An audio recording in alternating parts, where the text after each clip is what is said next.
Buon pomeriggio e ben ritrovati con l'informazione flash di New Sicilia.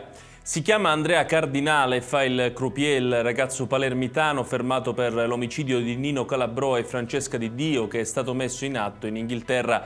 Sembrerebbe, secondo quanto riferito dalla polizia inglese, che Andrea soffrisse di problemi psichici e che avrebbe ucciso i due fidanzati a colpi di mazza da baseball. I genitori dei due fidanzati si trovano a Londra, assistiti dalle autorità locali per il riconoscimento dei cadaveri. Ci spostiamo nel Palermitano, dove la notte scorsa è avvenuta una maxi rissa all'interno di una discoteca di Carini. Le cause di quanto accaduto sono ancora sconosciute. Secondo le prime informazioni trapelate, sembrerebbe che durante la lite qualcuno avrebbe anche estratto una pistola ed esploso alcuni colpi in aria. Fortunatamente non ci sarebbero feriti a seguito degli spari, ma diversi sarebbero stati contusi. Il locale intanto è stato posto sotto sequestro. Indagini sono in corso da parte dei carabinieri. E rimaniamo nel capoluogo siciliano, dove è morto un 63enne dopo un intervento di trapianto al fegato eseguito all'Ismet.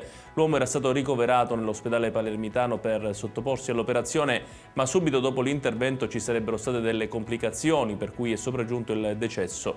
I parenti della vittima hanno presentato denuncia alla polizia per accertare le cause della morte e se vi siano responsabilità da parte dei medici. La procura ha aperto un'inchiesta e disposto il sequestro delle cartelle cliniche, disposta anche l'autopsia che sarà eseguita all'Istituto di Medicina Legale del Policlinico.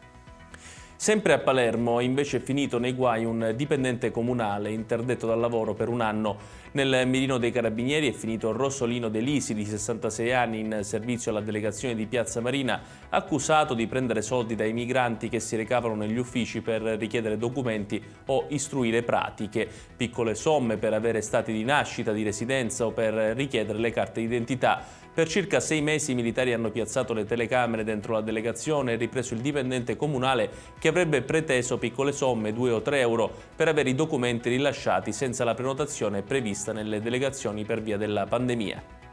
Ed è tutto per questa edizione, il prossimo appuntamento col TG Flash alle ore 18.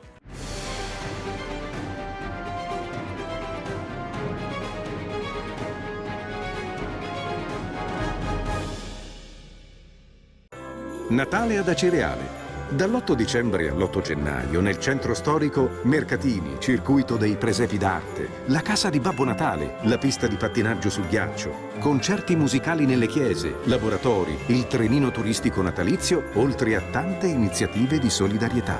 Il 24 dicembre alle ore 20 Uzzukku, tradizionale accensione. L'amministrazione comunale augura buone feste.